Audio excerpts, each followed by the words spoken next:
Hello hi ನಮಸ್ಕಾರ ವೀಕ್ಷಕರೇ, ನಾವು ನಿಮ್ಮ ಶಿವಬಸವ ಲೈವ್. ಇವತ್ತಿನ ಸಂಚಿಕೆಯಲ್ಲಿ ನಾವು ಚರ್ಚೆ ಮಾಡ್ತಾ ಇದ್ದೀವಿ ಬಾಬಾ ಸಾಹೇಬರ ಒಂದು ಹೇಳಿಕೆಯನ್ನು.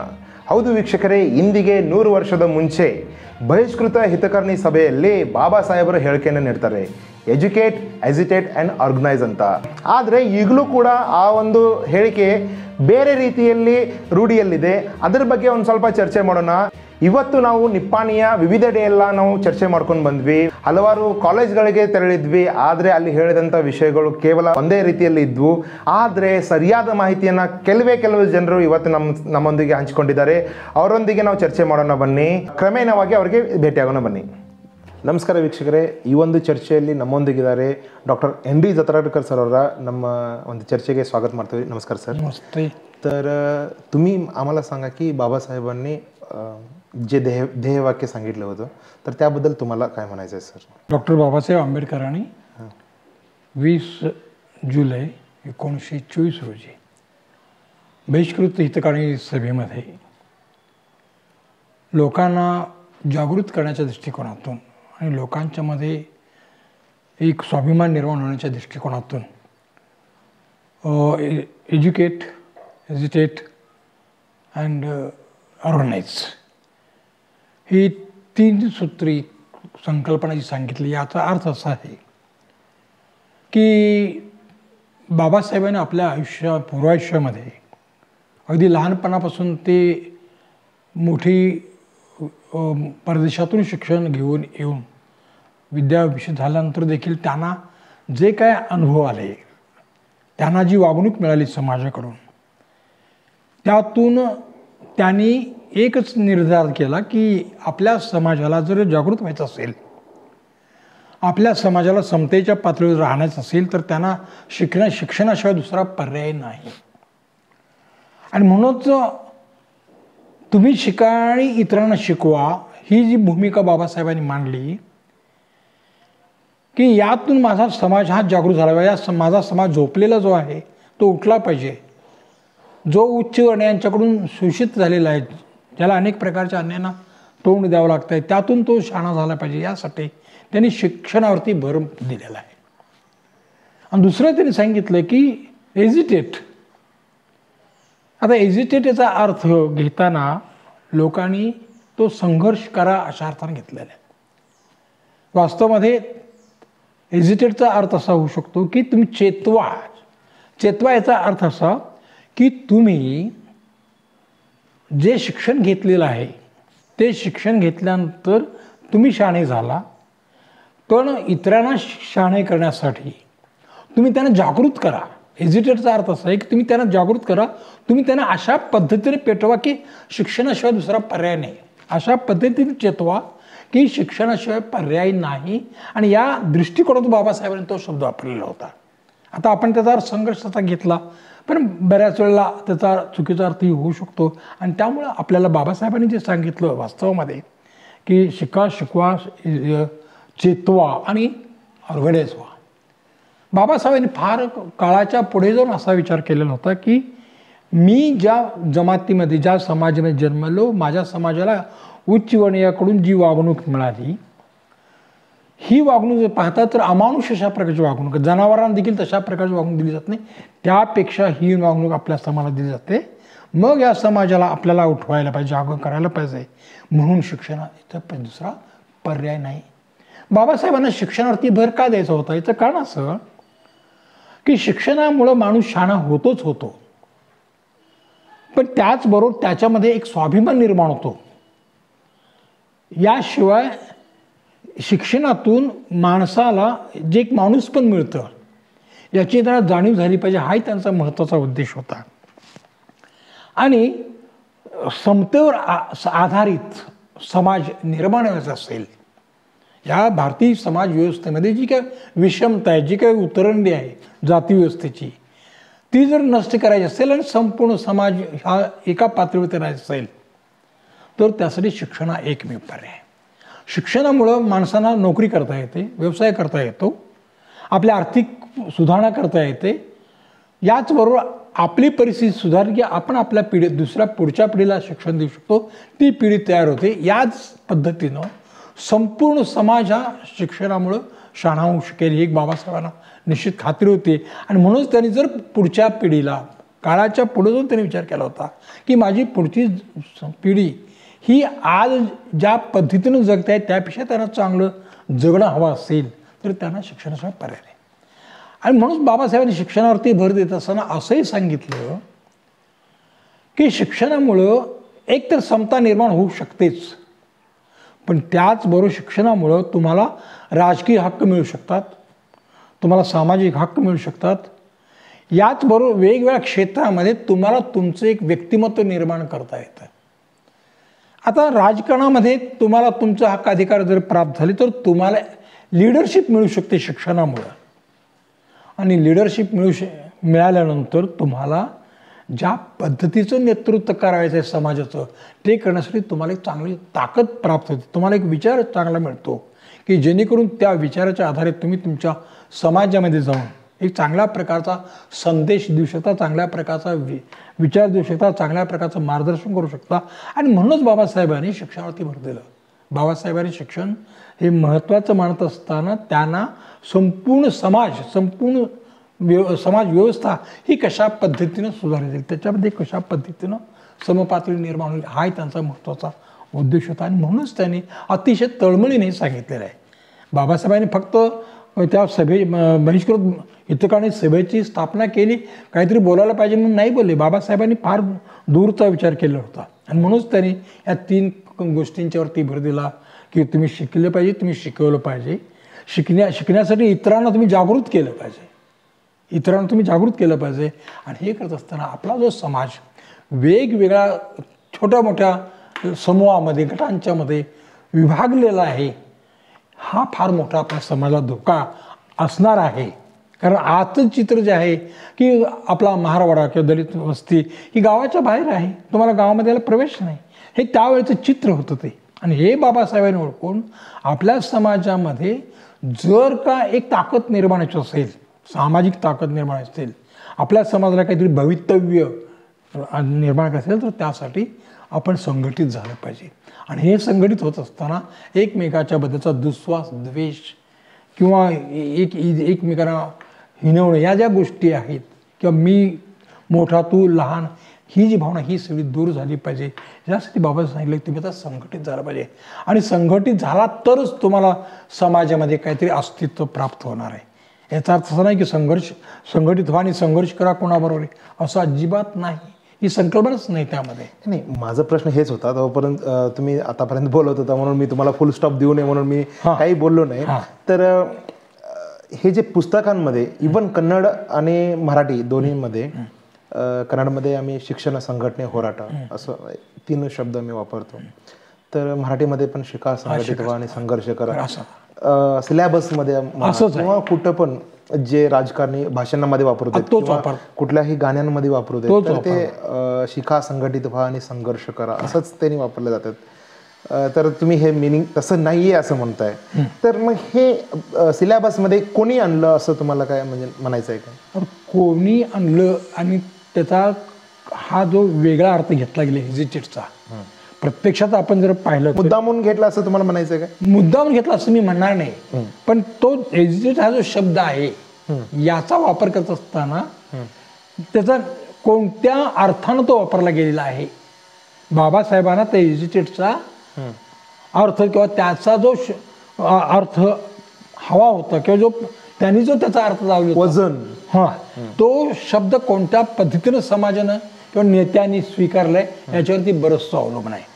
आज आपण समाजामध्ये एक नवीन संदेश जर आपल्याला पोहोचवायचा असेल तर आपण त्या एजिटेटचा अर्थ संघर्ष असा न वापरता इथून पुढे लोकांना शहाणं करण्यासाठी लोकांच्या मध्ये जो शब्द रुजलेला आहे तो नाहीसा करून चेतविणे म्हणजे जागृत करण्याचा नाही, हे कर असं जेव्हा आपण म्हणतो त्यावेळेला आपण त्याचा अर्थ असा घ्यायचा की शिक्षणासाठी तुम्ही आता झोपलेला होता, तुम्ही जागे व्हा, तुमच्यामधले आता जागरूकपणा निर्माण झाला पाहिजे आणि त्यासाठी तुम्ही आता पेटून उठा शिक्षणासाठी. लढा म्हणजे जे काय शिका, संघटित व्हा आणि संघर्ष करा असं नाही ना, संघटित व्हा असं आहे ना, ऑर्गनाइज मी संघटित व्हा मग संघर्ष करा असं नाहीये मी नाही. तर ते मराठीत आणलेलं आहे. एज्युकेटचा अर्थ आहे की नाही, ऑर्गनाईजचं ऑर्गनाईज संघर्ष करा असं, नाही, संघटित व्हा. संघटित व्हा. एक व्हा. Okay sir. एक व्हा. तर मला एक सांगा सर, आता तुमच्या वृत्ती जीवनामध्ये कधी असं संदर्भ आला होतं की ह्याच्याबद्दल चर्चा करण्यासाठी किंवा हे मिनिंग जरासं वेगळं आहे आणि माझ्या विद्यार्थ्यांना मी जरासं मिनिंग वेगळं दिलं पाहिजे, अशा प्रकारचा प्रसंग कधी आलाच नाही. हां, आणि तो कोण निर्माणही केला नाही आतापर्यंत. फ्लोमध्ये असं झालं? नाही, कधीच झालं नाही. मग मी पहिला व्यक्ती आहे की तुम्हाला हे प्रश्न अगदी 100%. कारण आम्ही जेव्हा आतापर्यंत बाबासाहेबांच्या जयंतीला जात होतो त्यावेळेला मी संघर्ष करायला सांगत होतो. आणि अलीकडे आम्ही असं करत होतो की आपल्या लोकांनी, बाबासाहेब सांगितले की शिका संघटित आणि संघर्ष करा. आपण शिकण्याचं सोडून दिलंय, संघटित व्हायचं सोडून दिलंय, आणि फक्त आपण संघर्ष करावलोय आणि नको तिथं करावलोय. संघर्ष हा आपल्या अस्तित्वासाठी पाहिजे. ओके. इतरांना विरोध करण्यासाठी नाही, इतरांना नाव ठेवण्यासाठी नाही, इतरांना संपवण्यासाठी नाही, किंवा इतरांना हे करण्यासाठी नाही. आपण आपलं अस्तित्व टिकवण्यासाठी संघर्ष केला पाहिजे. कारण आपला शत्रू जर चालून आला तर आपण त्याला प्रतिरोध करतो. या पद्धतीत हा अर्थ बाबासाहेबांचा. संघटित होऊन तुम्ही कोणाच्या डोक्यात दगड घाला असं अजिबात नाही. बाबासाहेबांनी फार विचारपूर्वक तो शब्द वापरलेला आहे. त्याचा घेताना बाबासाहेबांना जे मिनिंग हवं आहे, बाबासाहेबांना जे मिनिंग त्यांनी मान्य केलं होतं की ते हवं होतं, तो आपण वापरला नाही. आपण वेगळ्या अर्थानं तो वापरला. आणि अगदी सुरुवातीपासून. आणि अजून एक आहे सर, तुम्हाला मी म्हणजे बरेच चळवळीमध्ये निपाणीमध्ये बघितलेलं आहे की तुम्ही सगळ्या टीममध्ये असता.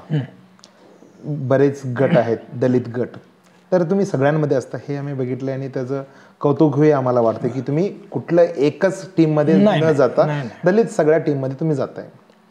तर मला एक सांगा, एक गटाने हे मुद्दा उचलला की हे असं ह्याचं मिनिंग असं नाही आहे, ह्याचं मिनिंग वेगळं आहे, काहीतरी आहे, असं कोणतरी म्हणत असेल, तर दुसऱ्या टीमनं ते स्वीकारलं पाहिजे का नकोस?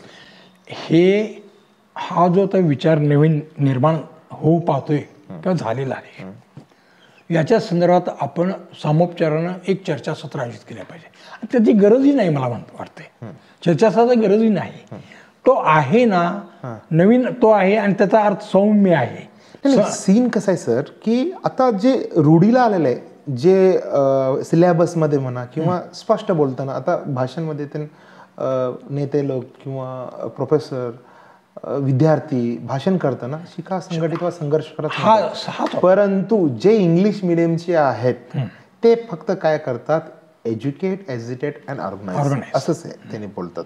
मग कुठंतरी इंग्लिशमध्ये मिनिंग ह्याचा करेक्ट जातोय आणि कन्नड आणि मराठीमध्ये मिनिंग म्हणजे रॉंग मेसेज जातोय सोसायटीसाठी असं. कारण का की मोठमोठे लोक जे काही ध्येय वाक्य सांगितलेत, जसं की तथागत गौतम बुद्धांनी सांगितलंय, आशे दुःख खेमुला, म्हणजे तुम्ही आशा सोडून टाका, की ते एक ना एक दिवस तुम्हाला दुःखाला ते कारण मूळ आहे, दुःखाचं मूळ आहे. तसंच अण्णा बसवांना पण सांगितलेत की काय कवे कैलास, म्हणजे तुम्ही जे काम करायला लागलंय त्याच्यामध्ये तुम्ही कैलास बघा. कैलास वेगळं आहे, देव वेगळं आहे याच्यामध्ये बघू नका.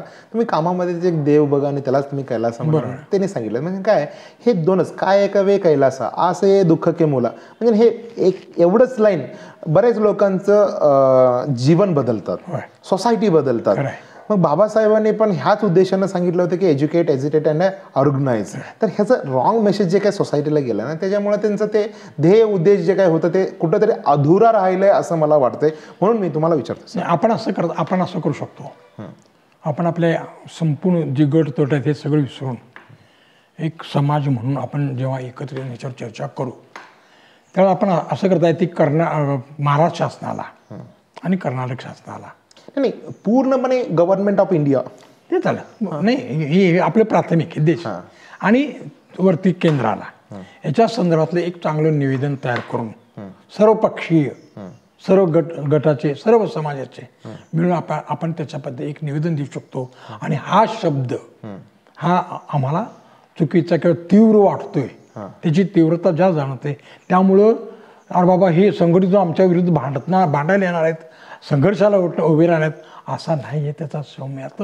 हा बाबासाहेब त्याच समाजातल्या लोकांना, त्यांच्या समाजातल्या लोकांच्यासाठी जागृती निर्माण करण्यासाठी हा शब्द वापरला होता. नाही नाही सर, अजून एक म्हणजे मी विसरायच्या आधी तुम्हाला एक गोष्ट सांगू इच्छितो की लहानपणी ज्या वेळेला मी बाबासाहेबांचे फोटो बघायचो, मूर्ती फोटो. ते बाबासाहेबांच्या फोटो समोर 3 लहान मुलांचे फोटो असायचे.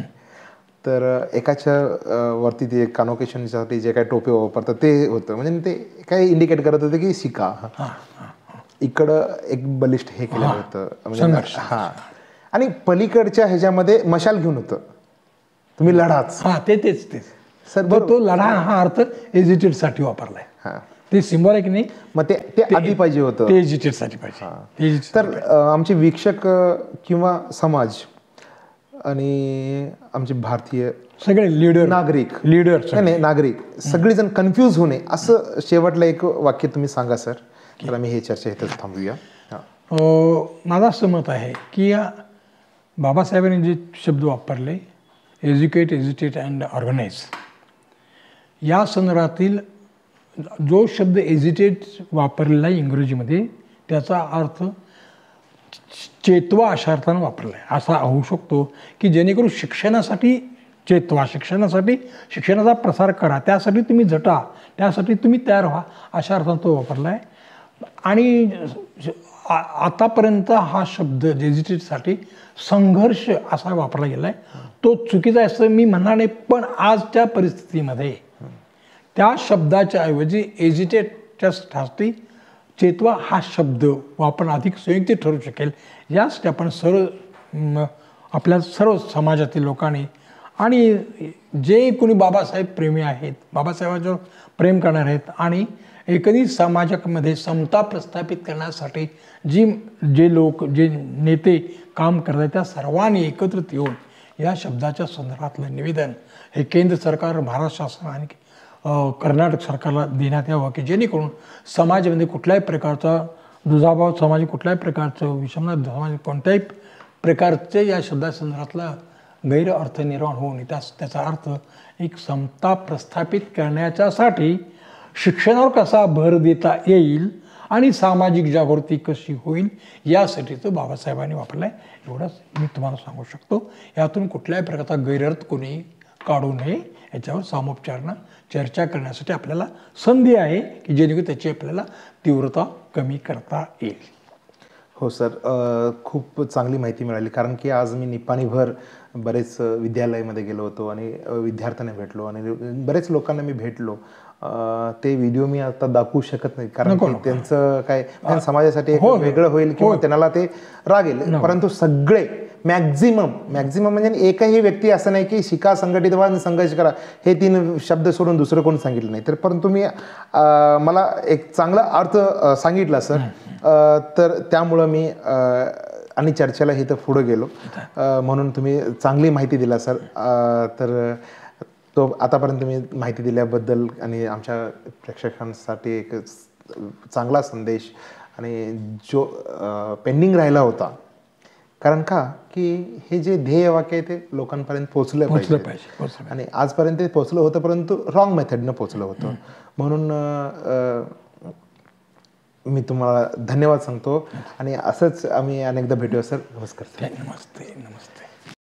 ವೀಕ್ಷಕರೇ, ಕೇಳಿದ್ರಲ್ಲ ಡಾಕ್ಟರ್ ND ಚಿತ್ರಕರ್ ಅವರು ಏನು ಅಂತ ಹೇಳಿದ್ರು. ಈಗ ಬನ್ನಿ ಕೇಳೋಣ ರಾಷ್ಟ್ರೀಯ ಅಧ್ಯಕ್ಷರು ಸಮತಾ ಸೈನಿಕ ದಳ ಸುನಿಲ್ ಕಾಂಬ್ಳೆ ಅವರು ಏನು ಹೇಳ್ತಾರಂತ ಈ ಬಗ್ಗೆ.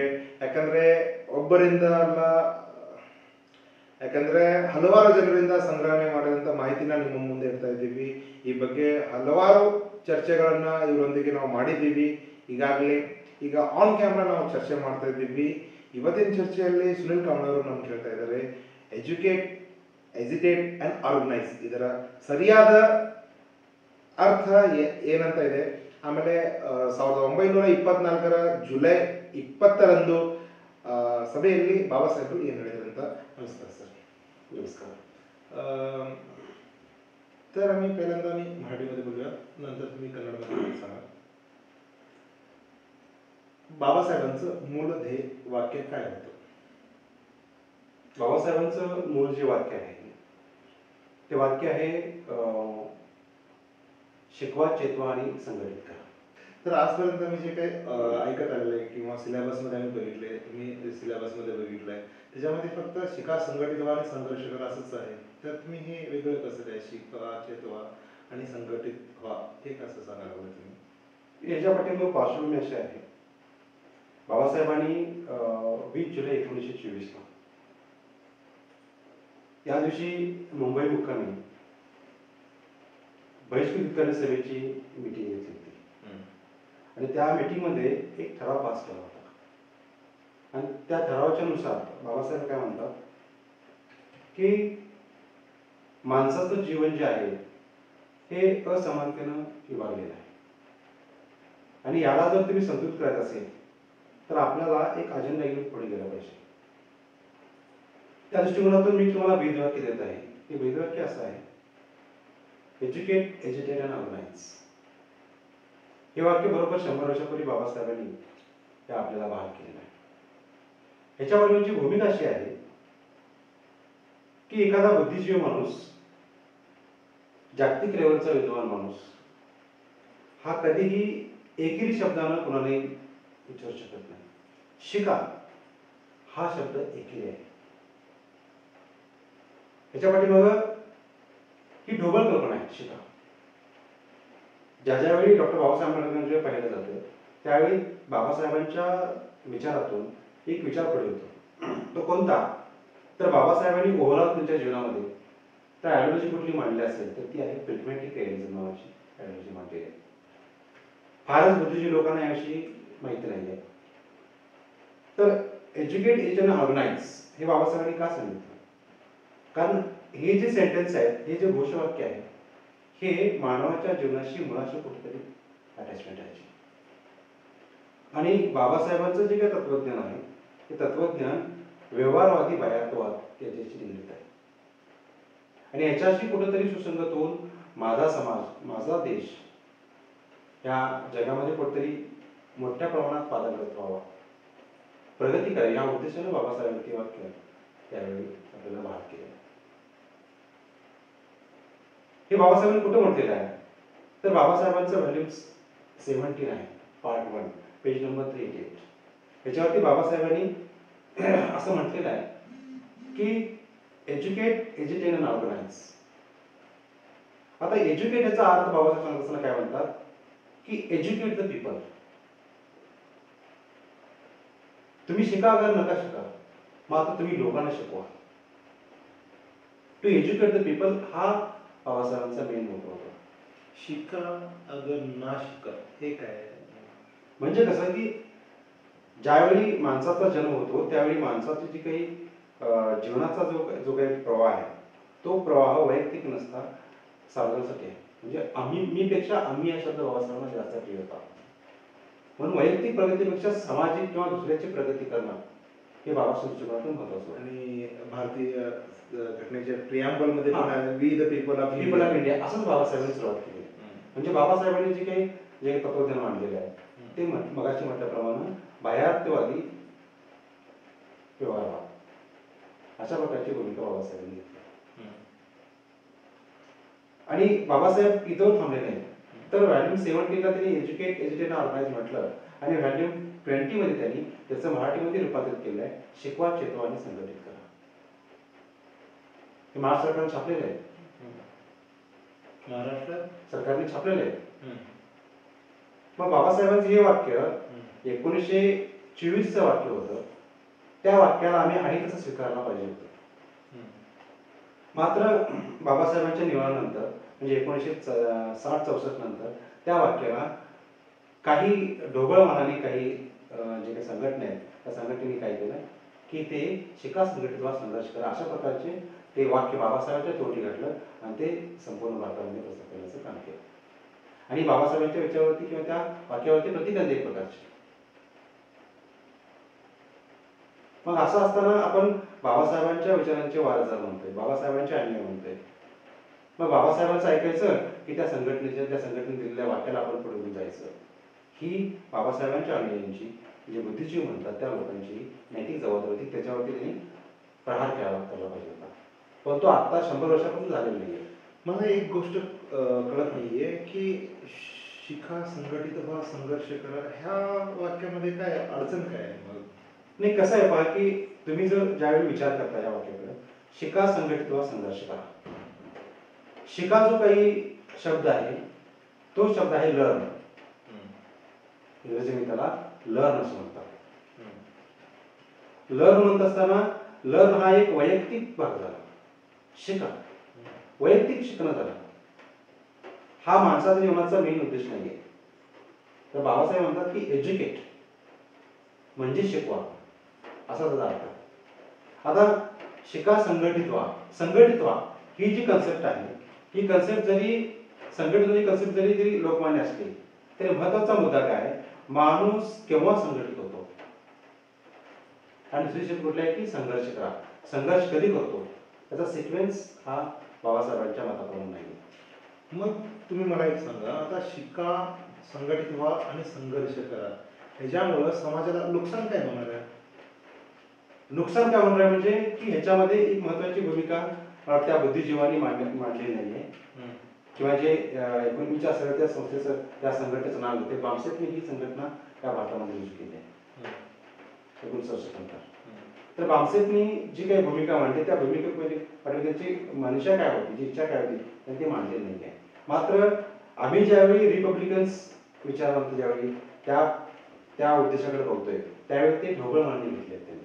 त्याचा अर्थ असा की शिका म्हटल्यानंतर जी स्वतःची जबाबदारी असते, आम्ही समाजाचं देणं लागतोय, त्या जबाबदारी मुक्त आपण होण्याचा प्रयत्न करतो. शिका म्हणजे तू शिकणं शिक, तुझ्याशी सोडलेली गोष्ट आहे ती. म्हणजेच काय की माझी जबाबदारी जी आहे शिकवण्याची, शिकवायची, टू एज्युकेट द पीपल, ती जबाबदारी आपण सेट करतोय. म्हणजे हा विचार काय होतोय, हा विचार म्हणजे हा एक खालच्या लेवलचा, कनिष्ठ लेवलचा विचार झाला. शिका झाला. आता शिका, संघटित व्हा. संघटित व्हा कधी होते संघटित व्हा, जर तुम्ही संघटित होण्याची प्रक्रिया जी आहे ती प्रक्रिया आपण अशा संकुचित प्रकारे घेता कामा नये.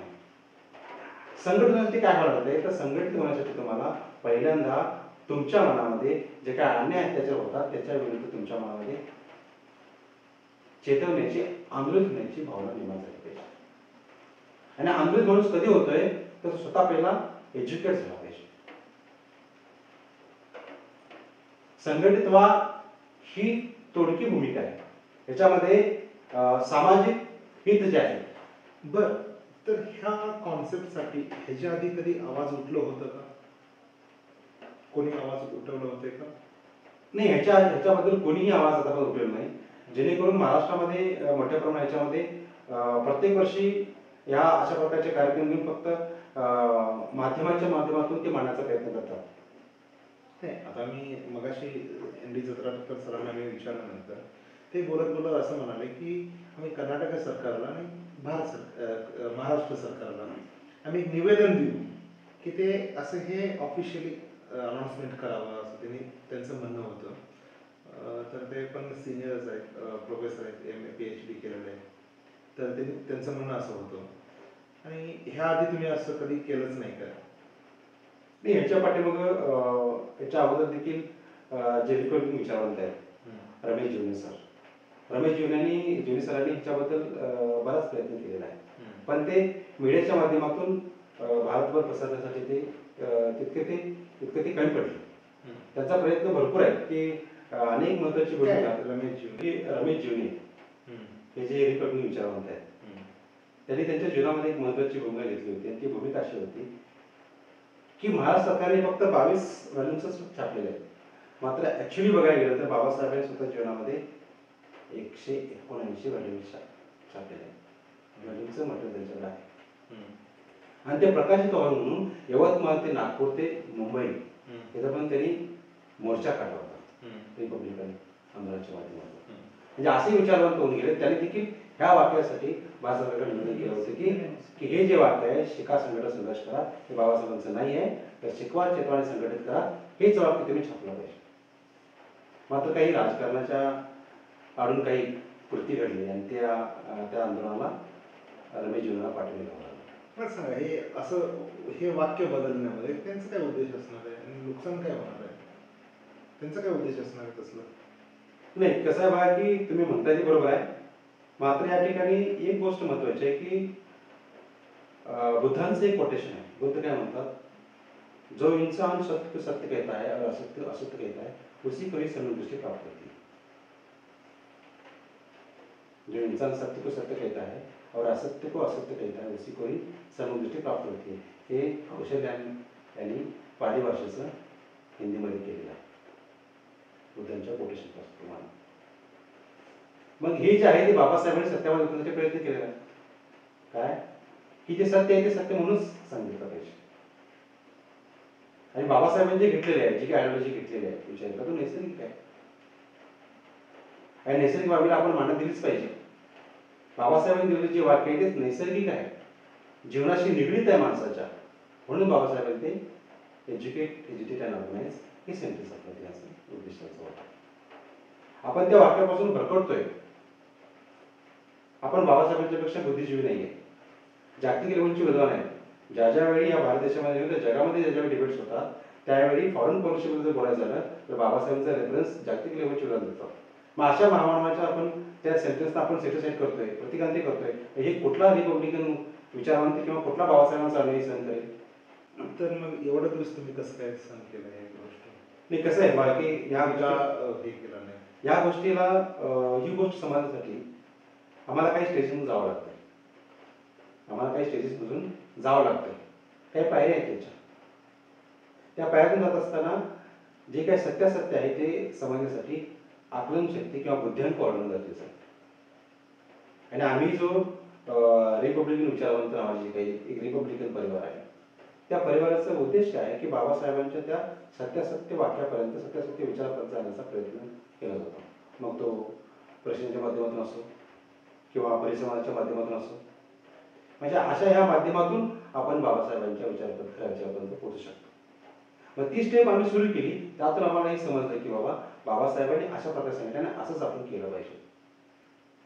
म्हणून आपण आता पुढचं पोहोचण्यासाठी ठरवलं की बाबा की शिका संघटना संघर्ष करा हे बाबासाहेबांचं वाक्य नाहीये, शिकवा चेतवाने संघटित करा हेच बाबासाहेबांचं मूळ वाक्य आहे.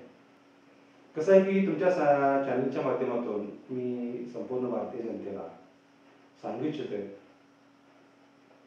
की माणसाचं जीवन हे नैसर्गिक असायला पाहिजे. नैसर्गिक जीवन जगण्याचा मार्ग बाबासाहेबांनी बुद्धांनी दिलेला आहे. आणि जे नैसर्गिक जीवन जगण्याचा मार्ग बुद्धांनी बाबासाहेबांनी दाखविला आहे, त्यांचं कोटेशन्स आहे, त्यांची जी काही आयडिओलॉजी आहे ते घेऊन जात असताना जसं आहे तसंच स्वीकारणं गरजेचं आहे. बुद्धांनी जे सांगितले ते बाबासाहेबांनी इम्प्लिमेंटेशन केलं आहे आणि तेच बाबासाहेबांचे आज्ञा म्हणून आपण ते पुढे घेऊन जाणं गरजेचं आहे. ह्या तुमच्या चॅनलच्या माध्यमातून मी असं बोलू इच्छितोय की माणूस हा जन्मास येत असताना माणसासोबत वाईट आणि चांगल्यानं दुनियेत असतो. मात्र माणसाचं जे हित कशात आहे, समाजाचे हित कशात आहे, देशाचे हित कशात आहे, हे जर आपण मनन चिंतन केलं तर महापुरुषांचा विचार पुढे घेऊन जात असताना त्यांच्या विचारावरतीच आपण चाललं पाहिजे.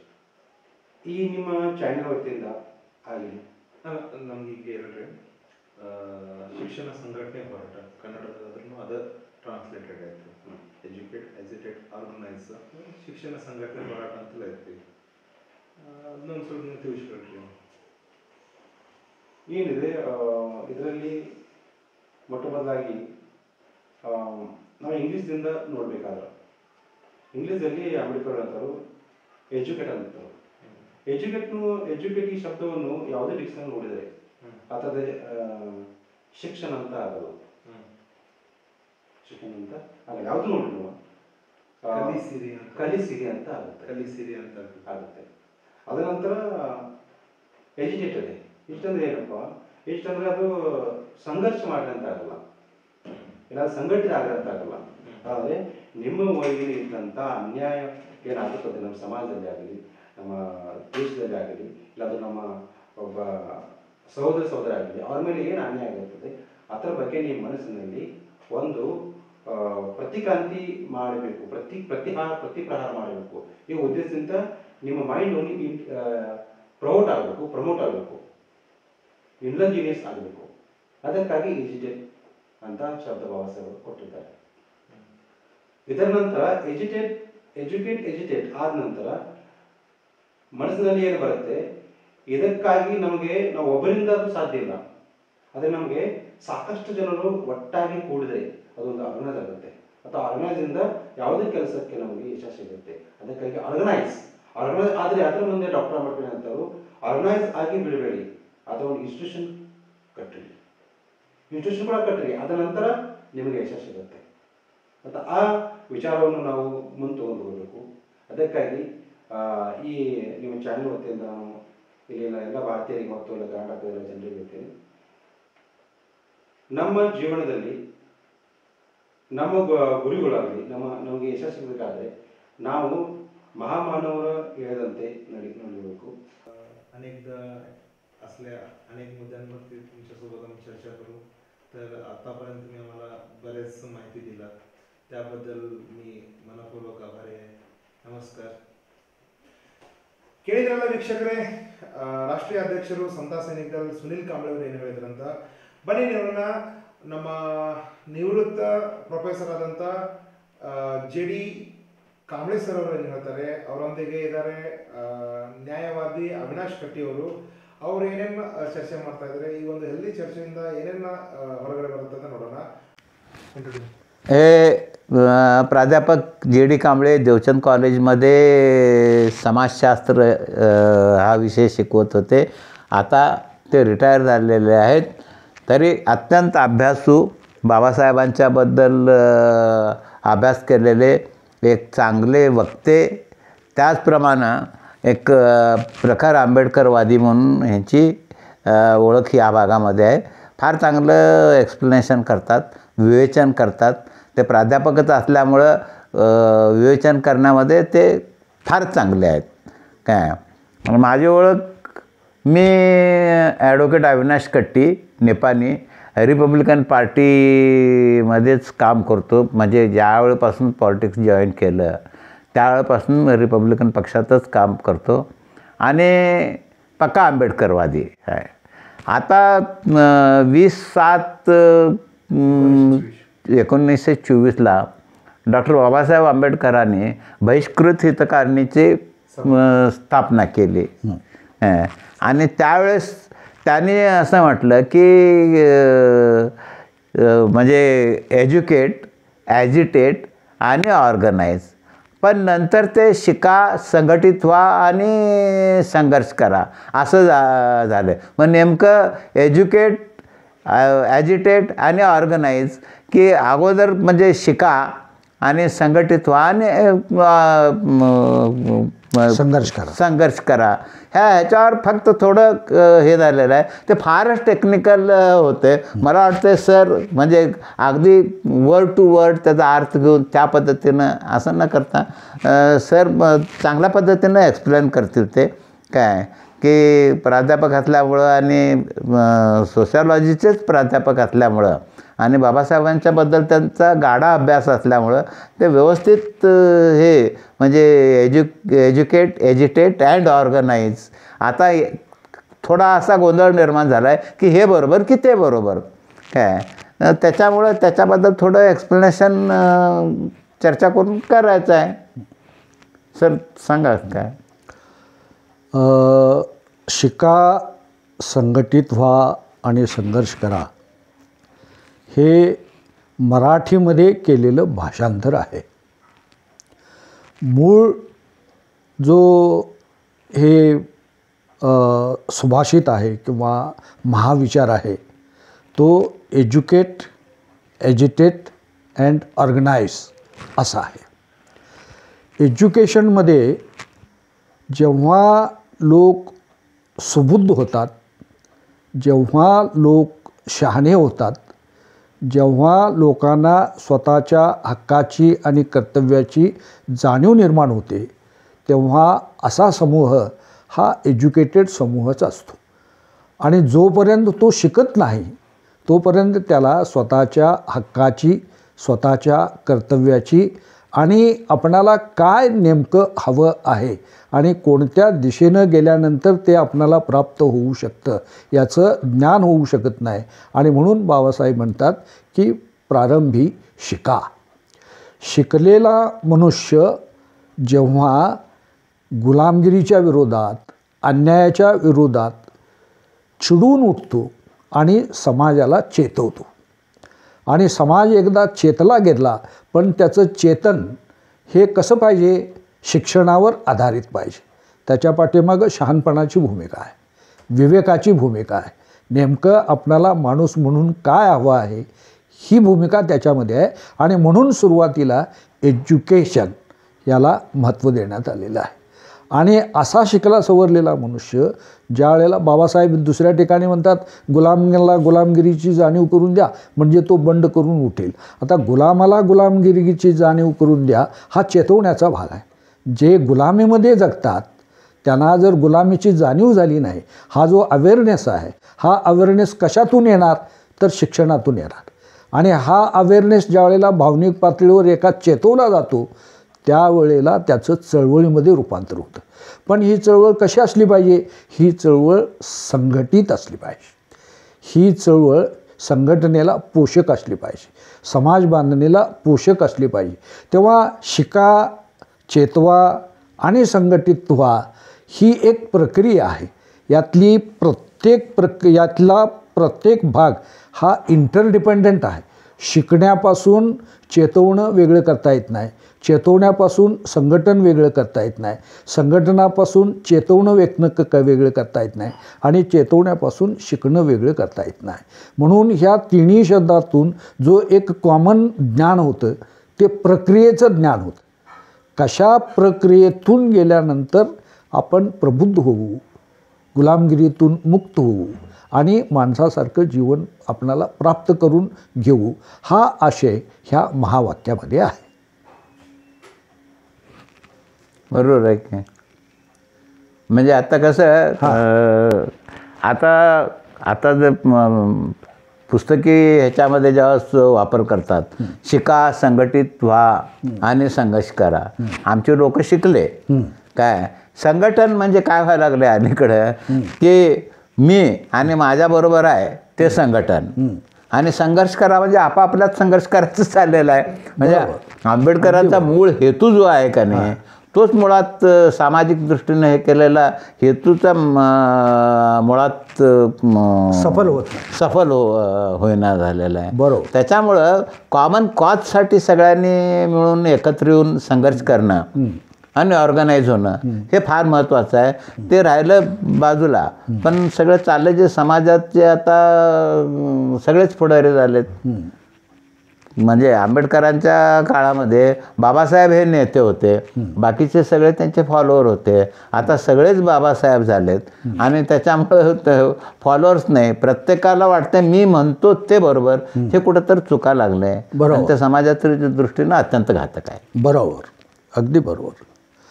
दुसरं मला ह्या महावाक्यांच्या संदर्भामध्ये सांगावं असं वाटतं की बाबासाहेबांनी ज्या ज्या कॉन्टेक्स्टमध्ये ही महावाक्य म्हटलेली आहेत तो काळ कोणता आहे, कोणत्या इव्हेंटच्या वेळेला ते म्हटलेलं आहे आणि त्यांना बाबासाहेबांना याचा काय अर्थ अभिप्रेत होता, मला काय अभिप्रेत आहे हा महत्त्वाचा भाग नाही.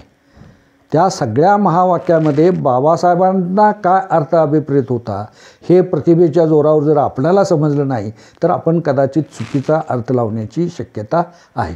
आणि अशी अनेक महावाक्य आहेत. For example, no truth as a truth and untruth as a untruth. सत्य हे सत्य म्हणून समजा आणि असत्य हे असत्य म्हणून समजा.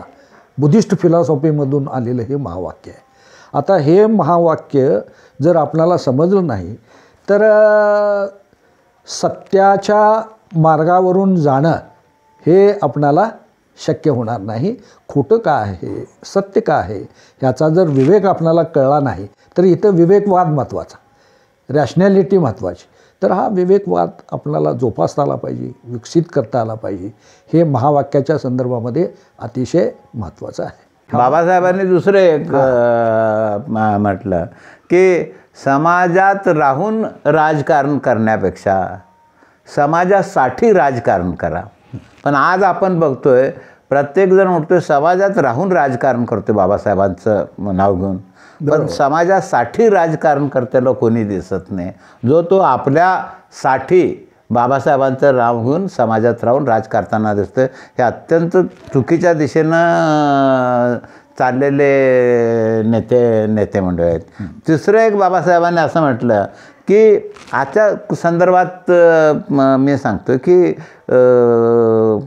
बाबासाहेबांनी काँग्रेसला शिव्या दिल्या, काँग्रेसनं बाबासाहेबांना पाडलं आणि त्याच्यामुळं काँग्रेस वाईट असं म्हणणारा एक वर्ग निर्माण करण्याचा प्रयत्न व्हायला लागला आहे. अगदी पण त्याच वेळेस बाबासाहेबांनी अगदी ठामपणे सांगितले होतं की कुठल्याही परिस्थितीत जातीयवादी शक्तीशी तुम्ही तडजोड करू नका. बरोबर.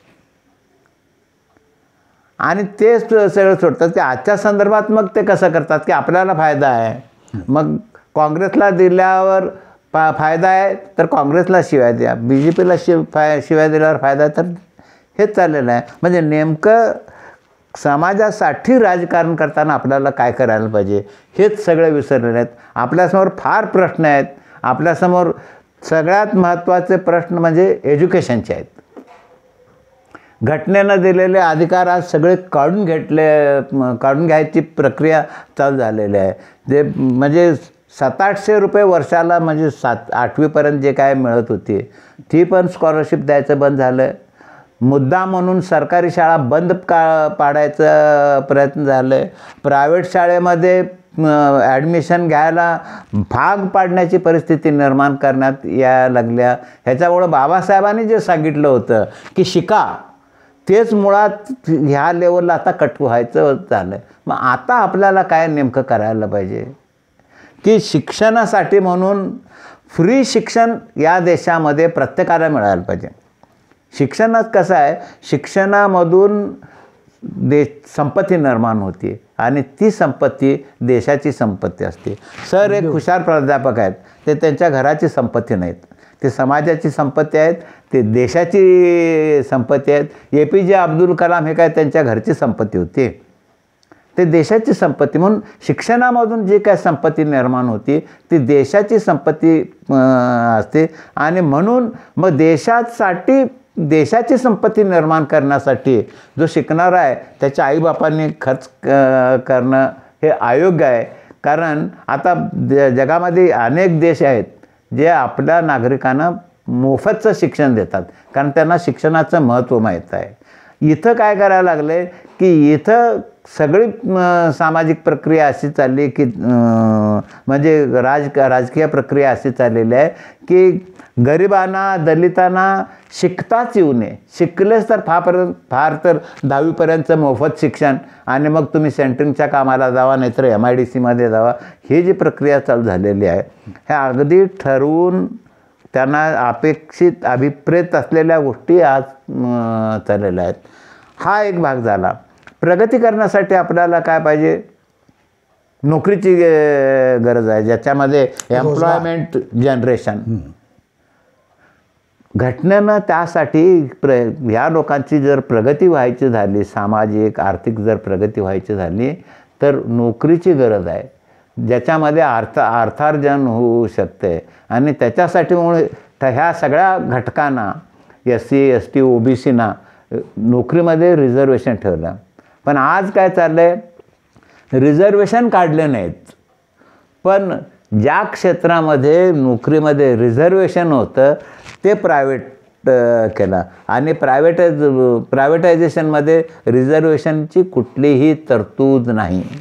आणि त्याच्यामुळं घटनेनं जे दिलेले अधिकार होते, घटना बदल न करता किंवा रिझर्वेशनची फॅसिलिटी कॅन्सल न करता ह्या लोकांच्यापासून काढून घेतलेलं आहे. म्हणून माझ्या मित्रांनी माझ्यावर बोलताना म्हटलं आता काय करायचं.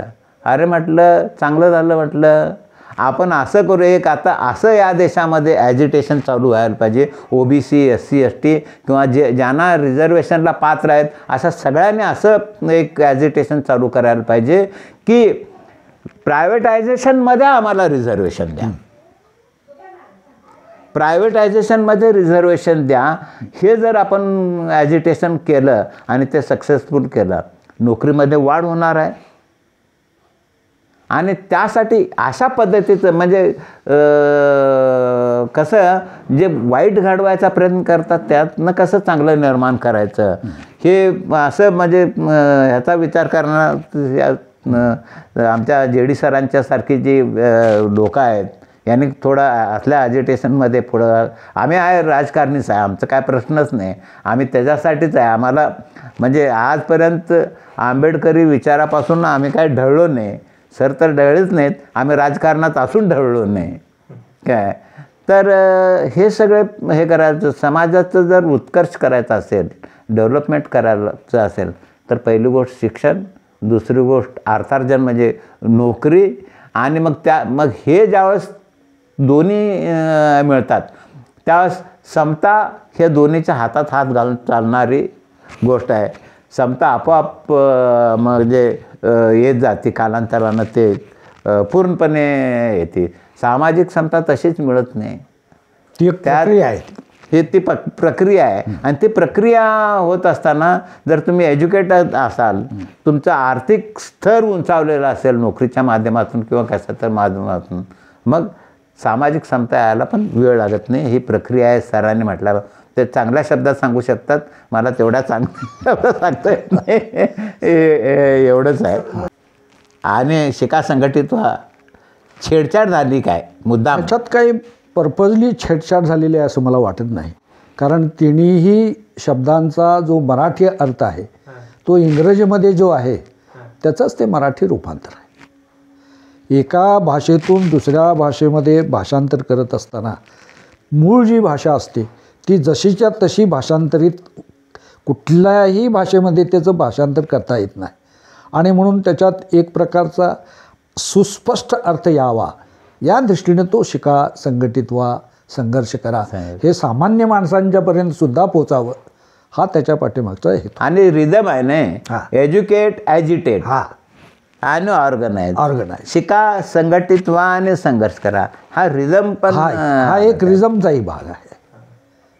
त्यामुळं कुणी पर्पजली काहीतरी त्याच्यामध्ये छेडछाड केलेला आहे किंवा शक्यता नाही आहे आणि त्याला काय अर्थ पण नाही आहे. काय अर्थ नाही.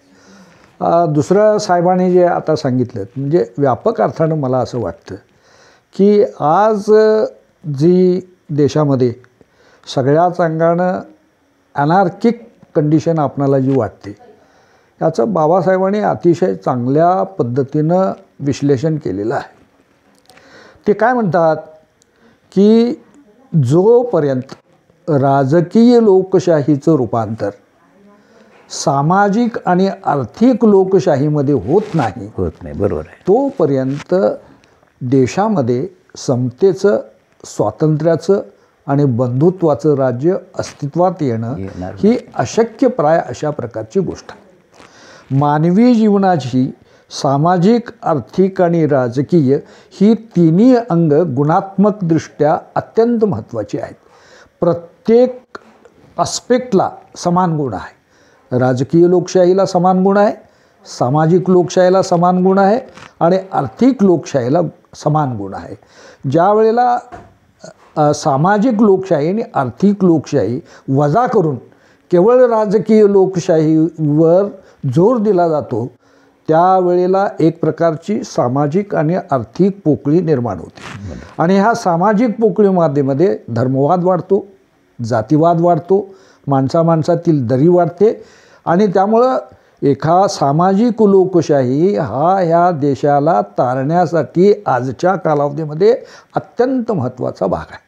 सामाजिक लोकशाही याचा अर्थ समता, स्वातंत्र्य, बंधुभाव आणि न्याय ह्या मूल्यव्यवस्थेवर आधारलेला नवीन समाज अस्तित्वात येणं. आज ज्या पारंपरिक सामाजिक विषमतेवर आधारलेल्या सामाजिक रचनेचं हे रिस्ट्रक्चरिंग आहे. आणि हे रिस्ट्रक्चरिंग असणाऱ्या ज्या प्रक्रिया आहेत ह्या प्रक्रिया पूर्णतया ठप्प झालेल्या आहेत. अति राजकीयकरण, प्रत्येक गोष्टीत राजकीयकरण हा जो भाग चाललेला आहे त्यामुळं सामाजिक लोकशाहीला तडे चाललेले आहेत. जोपर्यंत सामाजिक लोकशाही हा बऱ्यापैकी अस्तित्वात येत नाही तोपर्यंत आर्थिक लोकशाहीला मोठ्या प्रमाणात खीळ बसते. आणि त्यामुळं सामाजिक आणि आर्थिक लोकशाही याचा ज्या वेळेला शासकीय पातळीवर विचार होत नाही आणि राजकीय लोकशाहीचंच फक्त अतिरेकीकरण केलं जातं त्यावेळेला प्रचंड मोठ्या प्रमाणात समाज जीवनामध्ये पोकळ्या निर्माण होतात आणि यातूनच ही सगळी प्रश्न निर्माण होतात. देशाचं नुकसान होते, देशाचं प्रचंड नुकसान. किंवा देश ज्वालामुखीच्या भूकंप ज्वालामुखीच्या तोंडावर उभा आहे की काय. रोजच्या टी व्हीला आम्ही बातम्या ऐकायला लागलो की शहाण्या माणसाला असं वाटतं काय कुठं आहे आपण, काय चाललेलं आहे या देशामध्ये? इथं सामान्य माणूस केंद्रस्थानी ठेवून सगळी व्यवस्था चालते का? इथं नाही चालत.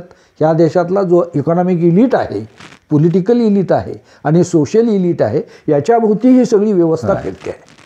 आणि ही व्यवस्था का फिरते आहे तर अक्षम्य अशा प्रकारचा आपण गुन्हा केलेला आहे सोशल डेमोक्रेसीकडे दुर्लक्ष करून, इकॉनॉमिक डेमोक्रेसीकडे दुर्लक्ष करून. आणि हे कुणी करायचं आहे?